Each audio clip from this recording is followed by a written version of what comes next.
Chapter 17. The Forbidden Hunting Ground. Time flew at a busy department like the one Maomao was assigned to, and before she knew it, it was summer, the season when the cicadas sang fulsomely. In addition to her assigned duties, Maomao was receiving the same education as the physicians. She thought she had finished with that when she had been selected to go to the Western capital, but no, a doctor must study their whole life. They have to make sure their skills don't get dull. The folks who went to the Western capital will now undergo the same intensive training as the rookie physicians. Since this injunction came from the chief physician, Dr. Liu himself, Maomao's only possible reply was yes, sir. And as for the form that intensive training took, I guess we're going to some farm somewhere today, huh? Maomao sat in a bouncing carriage, Dr. Li and Tianyu seated across from her. They had previously performed dissections on livestock and game animals as a prelude to doing autopsies, and now they had been instructed to go for a refresher. This was hardly the first time she had been out with Tianyu to do dissections, but having Dr. Li along was unusual. It's not a farm today. It's a hunting ground, I gather, he said. I thought this time of year was closed season around here, Tianyu said. Dr. Li was silent at that. Closed season, in other words, hunting was forbidden. Maomao was no hunter, so she didn't know very much about it, but she had heard that hunters avoided animals' mating seasons. Some areas of Cao province declare closed season from spring through summer. I'm almost sure this area is off-limits this year, Tianyu pressed. How do you know so much about it?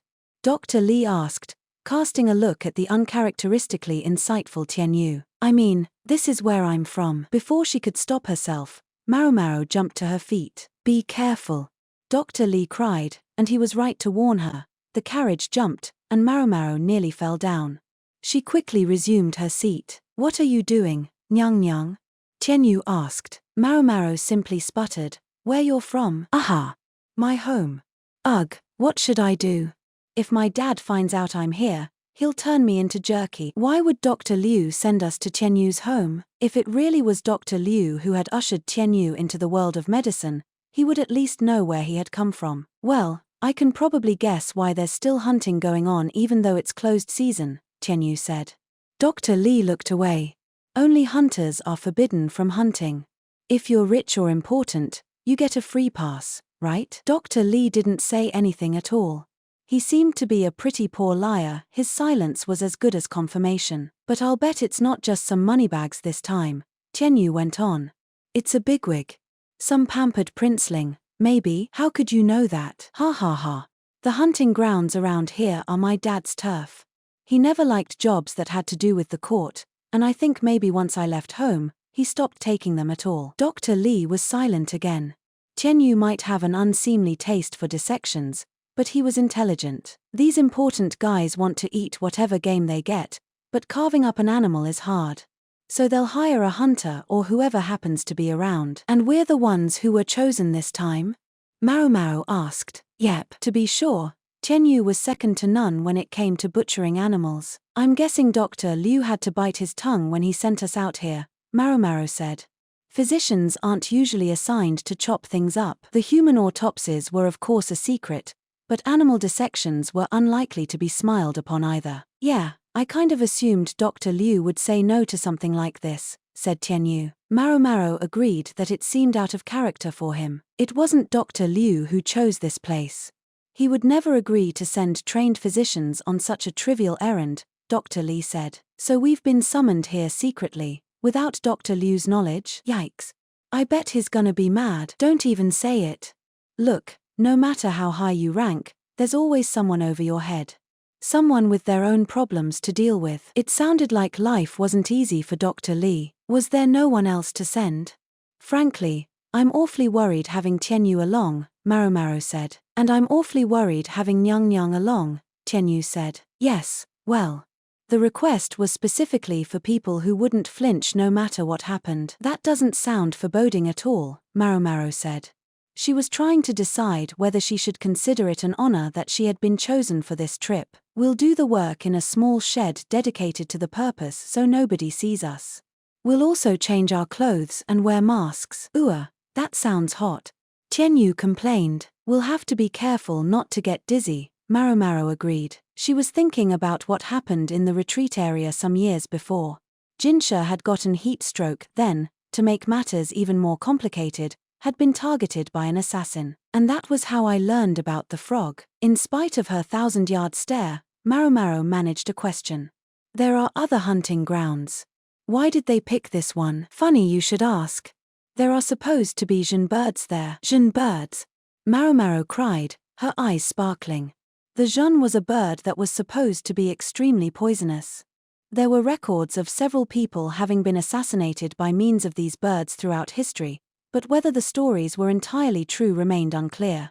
If the animals really existed, and weren't just legends, then Maomao wanted to see one. You should know better than to talk about poisons in front of Nyang Nyang, Tianyu chided the other physician. Oops. It just slipped out, said Dr. Li regretfully. Is that what they're hunting? I'd love to catch one alive if possible. Ah. If you just told me, I could have prepared some things to help us withstand Zhen poison. You're assuming these mythical birds actually exist.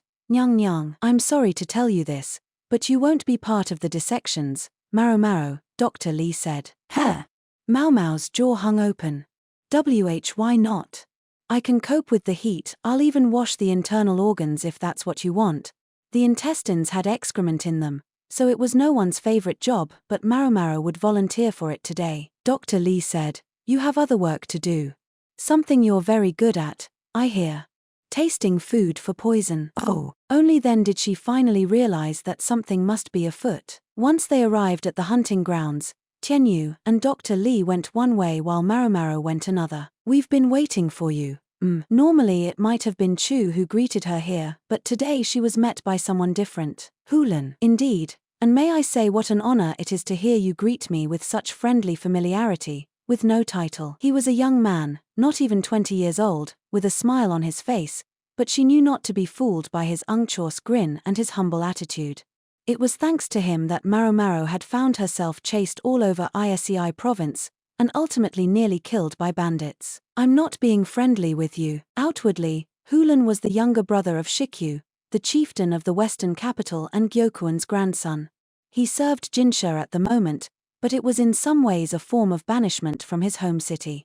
He had believed that Jinshi would be a better leader of the western capital than his own brother. Why? She couldn't fathom, and it had led him to attempt to assassinate Shikyu. He was not someone to take lightly. I've come to greet you on the Moon Prince's orders, he said. Yeah. Great. Maomao didn't hide her annoyance. If there had been anyone else around, it might have been one thing, but she didn't feel any special politeness was warranted when dealing with Hulan alone. Apparently, they had called the physicians out here specifically to summon Maomao. She'd been requested by name, and the other two were essentially collateral damage, so it was sheer, strange coincidence that Tianyu was with them. I might have expected you to be surprised, but you seem quite cool about this. Has someone already told you what's going on? Let's just say I can take a guess. Maomao's sour mood was only partly because she had to deal with Hulan. There was another reason. Don't tell me, that stuff about the Zhen was a lie. Lady Maomao, you're making a scarier face than my own sister. Please, fear not. The tale of the legendary poisonous bird was brought to us by the ones who invited us on this hunt. Oh, really? You're close. You're way too close to me, said Hulan, whom Maomao had all but cornered. In any case, shall we go? He led the way, and Maomao followed. Hulan led her to a clearing where several tents had been pitched, one very large, and 3 relatively smaller ones. They were living tents of the kind often seen in Isei province. She could also see a large building nearby. Is that where the Moon Prince is? She asked. No. He was offered a room in the annex, but he refused. Why? The tents were certainly of excellent construction, but the freestanding house would have been more sumptuous still. These tents have only 1 entrance each. No unwanted insects can get in. Much better than a house, where you never know what might be crawling about, said the Moon Prince. Unwanted insects. Ah. Maomao once again thought back to the time when Jinshi had habitually hidden his face. Even then, he'd frequently found his food spiked with vitality drugs. It had been a nightmare. But wasn't it hard to refuse the accommodations? Indeed it was. We had to tell them that in addition to hunting, the Moon Prince enjoys camping out. It's tough being from the central region, you know? He doesn't own a single tent. Maomao looked around. In the distance she could see what looked to be a group of people setting up and taking down tents. Why? Well, if the bigwig on the trip was going to camp out, his subordinates could hardly stay in the annex. So they were trying to put up tents as best they could. And which grand official invited him this time? Maomao asked. This is a gathering of prominent figures from among the named clans.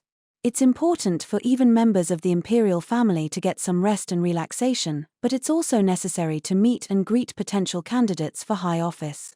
Yet the Moon Prince is such a serious man that he keeps refusing these meetings, and eventually it gets harder and harder. Precisely. Personal relationships are so crucial to politics, you see. And there were some qualms about this particular gathering as well. Qualms? Huh? Hulan flipped open the entrance to a tent. I'm back, Moon Prince, he said. Took you long enough, huh? Jinshi was openly shocked. Your food taster is here, Hulan said. Maomao bowed her head politely. In addition to the startled Jinshi, Suiren and Daomai were there, looking very conspiratorial. Basin was present as Jinshi's bodyguard, but he looked uncomfortable to be in the same workplace as his mother. The closed space of the tent was surprisingly cool. Several buckets filled with chunks of ice sat around, and guards moved the air with fans. A skylight provided a change of air. What are you doing here? Jinshi asked, out of sorts. Basin was likewise agog, but the two ladies-in-waiting were smiling. Was I not summoned on your orders, Moon Prince? Maomao looked at Suiren. I took the liberty of calling Xiaomao here. I thought she would be perfect for the job, the old lady-in-waiting said. Maomao didn't know whether she was perfect, but she certainly got the impression she'd been played. Then again, he used to summon me for all kinds of annoying chores. The more Maomao accepted Jinshi's feelings, however, the more he seemed to want to keep his distance. Maomao continually felt that Jinshi was too loyal for his own good. I didn't hear anything about this, Suiren, Jinshi said. You must pardon me. Did I let myself go overboard? Suiren snickered, a strikingly girlish sound for the older woman. And she's Jinshi's real grandmother, huh? Maomao thought. How many other people in the tent knew that? One thing she was sure of, Basin certainly didn't. Well, anyway, have a seat, Jinshi said, and Maomao found an empty chair and sat down. Suiren prepared tea, as always. It's unusual for you to be part of a hunting expedition with other young people, Moon Prince, Maomao said, not using the name Jinshi in front of Daomai. I suppose. Things happen. Troublesome things, sir. Jinshi grimaced. Maomao thought she saw him hesitate for a second, then evidently decide that it would be better to tell her. He straightened up and folded his hands. You know there's been a good deal of skirmishing among the soldiers lately, don't you? Yes, sir, and I can honestly say it's been a real pain in the neck. It just meant more work for her. The troublemakers may refer to themselves as the Empress's faction or the Empress Dowager's faction, but it's mostly the young people who are stirring things up. They seem to want to find any excuse for a fight. You're a young person too, remember. Maomao stayed quiet and let Jinshi talk. One group that's been particularly prone to violence is on this hunt. They belong to the Empress Dowager's faction. Supposedly they all hit it off at the meeting of the named and decided to go hunting together, but I can't shake the feeling there's something else going on. And you're here to find out what, sir? That's right. We have to stamp out the sparks before they can start a fire. Maomao acknowledged the necessity, but also worried. Don't you think that's dangerous? I doubt people claiming to belong to the Empress Dowager's faction would do me harm, even if it is a pretense on their part. If there's any danger, it's only that they might try to involve me in some unsavory plan. Regardless of how Jinshi himself might feel, those looking in from the outside probably assumed he was aligned with the Empress Dowager. These youngsters would never imagine that the man they considered to be their ally had joined them specifically to find out what they were up to. I don't think that's the only danger. I think they might try to set you up with a pretty member of their family, Maomao said. Jinshi glared at her and said nothing. Don't worry, sir. There's no one in this world more beautiful than the moon. Oh, please, he gave her a wry smile. In the past, he might have gotten angry at her for saying such a thing, or at least annoyed, but today, it seemed, was different. And now the time had come for Maomao to ask Jinshi about the real matter at hand. When does the hunt begin? In an hour. They won't be serving lunch, so you can just wait here in the tent and relax. May I not be part of the proceedings? What? This is a hunt we're talking about. Can you even shoot a bow? Of course not. But what if somebody gets poisoned? Think of the risk. Maomao's eyes were shining. Jinshi gave her a doubtful look. Don't tell me. You believed that story about the poisonous birds. Everyone needs some dreams and romance to get them through life. This was Maomao's roundabout way of saying that yes, she had dreams and romance. Not words I usually hear from you. Slightly bemused, Jinshi took a bite of fruit. It appeared to be sugared peach with crushed ice. Unlike the last time they had gone out to beat the heat, this time Jinshi was accompanied by two highly capable ladies, Suiren and Daomai, so he wouldn't want for decent food. I guess no women are going to be creeping in here in the middle of the night with these two around. Plus, Hulan seemed likely to be a dab hand at dealing with sneaks like that. The legendary birds are just that, rumors, stories. Don't be too upset if we don't find any. I'll search for even a single feather, sir. She was ready to crawl with her nose to the ground if she had to. My, but you are persistent, Maomao. Suiren put some stewed peaches in front of her. Jinshi gave her the signal to eat, so she gratefully picked up her spoon. The soft fruit was sweet and delicious. I've learned something about the thing you asked me to investigate. It was such an old matter that it took some time. What did you find out? Maomao asked, setting the spoon down. Jinshi glanced around. Taking his meaning, Suiren ushered Hulan out the room, and Daomai did the same with Basin. What? I can't stay? Hulan looked studiously innocent. Maomao was perfectly eager to get him out of there. His cute kid act only made her angrier. Me, neither? Basin asked. You need to keep Hulan in check, Daomai said. Yes, Basin didn't look very happy about it, but he wasn't about to disobey his mother's orders. Once they were both gone, Jinshi finally began to speak. The owner's real name isn't left to us, Jinshi began. But I can surmise that it seems to have belonged to an imperial family member known as Kada. Kada. There was a name Maomao knew. I see you recognize it. I hear he's quite famous among the physicians. He was a legendary doctor himself, Maomao said. Correct. However, among the imperial family he's known for something else entirely. The story goes that he's a former imperial family member who was punished for breaking a taboo. I believe you know that too. Maomao saw what Jinshi was getting at. Yes, she'd heard this story before. Yes, sir. Tell me what kind of person he was, Jinshi said. Maomao took a deep breath. As well as being a member of the imperial family, he was also an accomplished physician, so gifted that he was called by the name of a legendary doctor. He was always seeking new techniques. But he did an autopsy on the corpse of all people, the prince whom the emperor at that time loved most of all. Jinshi nodded. That couldn't be allowed even if he was part of the imperial family, so he was punished, and his name stricken from the records. I'm told that's the reason that doctors are forbidden from performing autopsies even now. That's right. The jade tablet belonged to this Kada, yes? That's right. Maomao squeezed her eyes shut. That would certainly be reason enough to deface the tablet. The physicians performed autopsies only on criminals, and then only in secret, because it was believed that if a corpse was disfigured, its former owner could not be reborn. Even though once you die, your body is just a lump of meat. She doubted the emperor at that time was capable of being so magnanimous in his view. The fact that we have this jade now means that Kada must have given it to someone during his lifetime, Jinshi said. So it would seem, sir. And the only person he would have been likely to give it to would be the woman carrying his child. Maomao scratched her head. Maomao. Yes. Kada lived generations ago.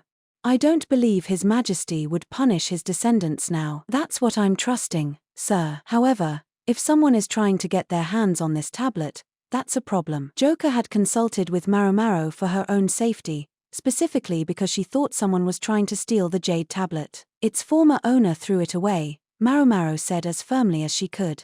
She felt she had to say it out loud. That owner was a woman, yes? Jinshi asked. Maomao hadn't said a word about that. Jinshi really had looked into the owner's identity, even though Maomao had never given him a name. That would explain the increased guard presence at the Verdigris house. But what would someone do with a broken jade tablet bearing the name of someone who was stricken from the records? She asked. Establish a pretext. That sounds like something from a stage play. Countries sometimes rise, and sometimes fall, for reasons as ridiculous as those in any play. Jinshi was deadly serious. They could never let Hulan or Basin hear them talking like this. There was no telling what Hulan might take it upon himself to do, while Basin totally lacked any ability to prudently conceal the truth. There have been times in history when an empress dowager's lover has tried to help the country flourish, or eunuchs have attempted to set up their own state, Jinshi said. Tried. Attempted. In other words, they ended in civil war. Once in a blue moon, it works. I knew I never liked history. Jinshi had a distant look in his eyes. There must be many history books full of such absurd tales. Moon Prince. Maomao said. Yes. Maomao knew she couldn't call him Jinshi in front of Daomai, but he didn't appear to like it very much. About this descendant of Kada's. Maomao pondered what exactly to do. I know about another of his descendants. It was Tianyu. She didn't specifically care what happened to him, but she didn't want to get Dr. Liu or Dr. Yu in trouble because of anything she said. But still, under the circumstances, she had to tell Jinshi. Do you remember a physician named Tianyu? I do. A young man with a quirky streak, yes? So Jinshi did remember him. He took some peach on his spoon and put it into his mouth. He's also a descendant of Kada. BRRF. Maomao found herself with bits of peach on her face. Oh, my goodness gracious. Suiren was wiping Maomao's face in an instant. There were certain people who might have considered it a privilege to have a gorgeous nobleman spit food on them. Maomao, however, could sum it up in one word: unhygienic. Sorry. Of all the things I thought you would say, Jinshi said. Not at all, sir. I'm not completely certain of this story yet, so I debated whether I should say anything. Maomao told him how Tianyu was the son of a hunter, and how one of his ancestors was a woman who'd been Kada's bedmate. I see. Tianyu, he. Jinshi also seemed to know something about the autopsies the doctors were performing, and his expression was conflicted, partly accepting, partly knowing that this was a delicate subject. So you think he might know something about this tablet? I haven't asked him, sir, Maomao said firmly. Why not? Tianyu is a man who became a doctor to feed his curiosity. Dissection is what gets him out of bed in the morning, and without Dr. Liu's astute guidance, by now he would probably be digging up graves or even murdering people outright. As it is, when he catches wind of something that interests him, he disregards his own safety, drags in the people around him, makes a huge scene, and generally causes all kinds of trouble. He's not someone you can speak to carelessly. Jinshi's and Suiren's gazes both settled on Maomao. They made her at once uncomfortable and uneasy. Yes. What is it? She asked. It's nothing, said Jinshi. Nothing at all. Suiren agreed, and with a jolly ho-ho-ho she began making more tea. I even thought it was possible that the dead man, Wang Fang, had been looking for Tianyu. What makes you think that? Jinshi asked, but it was a difficult question to answer. Here they entered entirely into the realm of Maomao's suppositions. Maomao couldn't shake the sense that she spoke much more on the basis of assumptions and educated guesses than she used to. Wang Fang appeared to want the tablet, she said. Not for its own sake, he was looking for members of the imperial family. Evidently, he was also investigating the Xin clan's family heirloom. Ah, yes. The Xin clan, which turned out to be the common denominator behind the 3 court ladies who killed Wang Fang. Unfortunately, we took that investigation as far as we could, but he seems to have stuck his nose in where he shouldn't. Jinshi appeared less interested in Wang Fang's murder than in what he had been after. Does that information come from Miss Chu? No. From Hulan. I take it you don't like him very much, Jinshi added when he saw Maomao grimace. You'd prefer that I did? No, I mean, I understand. But he is useful in his own way. There was that distant look again. He's a capable servant, but comes with his own challenges, doesn't he? Said Maomao. People have certainly stopped foisting work on me since he got here. I haven't had to do so many all-nighters. Come to think of it, your color does look better than usual. Maomao had to acknowledge the little bastard's talent. But are you sure you should keep him so close? I can do it, if I just think of him as a Lahan with a slightly different hair color. Yikes. That makes him sound like the most exquisitely awful servant. He would do his work, but always with the most untoward looks at his superior. He's quite a capable second-in-command. Even if he does sometimes needle other civil servants' weak points. He really is just Lahan with a different hair color, isn't he? Lahan would deny it if it were put to him in those terms, but that was no skin off Maomao's nose. Anyway, sir, I think we've gotten off topic. Maomao got out of her chair and looked outside the tent. All she saw was the guest house and the forest. There were no commoners' houses anywhere to be seen. Tianyu's home village is supposed to be somewhere around here. Jinshi looked startled. Do you think that's coincidence? I can only hope, sir. In Maomao's experience, though, there had been disappointingly few cases in which so many coincidences turned out to be, well, coincidence. There were Wang Fang's footprints. Tianyu and Joker, both descendants of Kada. The jade tablet. And now, Tianyu's home area had been chosen as the party's hunting grounds. Ugh. I don't feel so good, Maomao said. What's wrong? Jinshi asked, suddenly seeming to be concerned about his deportment for some reason. Evidently, he thought he was the one who had upset her. I mean, about Wang Fang. Something about his, about the military's factional strife feels inconsistent. How so? Maomao had to ponder the question. It's hard to say exactly, but the military essentially has three factions: the Empress Dowager's people, the Empress's backers, and the neutrals, right? And Wang Fang went from the neutrals to the Empress. That's right. But does that make sense? Why would Wang Fang, a member of the Empress's faction, go looking for some undiscovered member of the imperial family? They have a perfectly good heir in Empress Gyokuyu's son, so where's the need to find another? Maomao crossed her arms. Moreover, there's been a lot of injuries related to factional disputes among the soldiers, but they're all over trivial things. Nobody is fighting for their convictions. It just seems like a lot of young guys who are jumping on the bandwagon so they can let off steam. A lot of them are hot-blooded, indeed. I think I see what you're saying, though. Hearing him say it, it certainly sounded true enough. But by the same token, Maomao saw only a lot of feuding youngsters. If I may ask, is this really factional strife? What makes you ask that? Because only young people seem to be involved, not anyone of major importance. Now that you mention it, this seemed to spark a thought for Jinshi. He would know the situation better than Maomao did, which suggested she wasn't just imagining this. Something's odd, though, Jinshi said. Have you heard that the Yu clan is the object of special torment? Yes, sir. From the patriarch himself. It seems the new faction in the army doesn't like me much at all. That's what he'd said. It made sense to go after a weakened, old-line clan, but in Maomao's opinion, that didn't rise to the level of factional strife. Which clans did you say are involved in today's hunt? The Shin and the Chu, as well as the Shin, the monkey clan. The Shin again. Maomao thought of Mr. Loveletters and began to worry that he might butt in today. It's about time for you to be getting ready, Daomai warned Jinshi. I have to collect myself, he said. Of course, sir. Maomao stood up, clenching her fists. Jinshi, Sui Ren, and Daomai all looked at her silently. What? You're staying here? But what about my Jin? If they exist, I promise we'll catch one and bring it back to you, Jinshi said. So just stay here. Maomao was about to tail Jinshi out of the tent, but Sui Ren caught her by the shoulder. Firmly.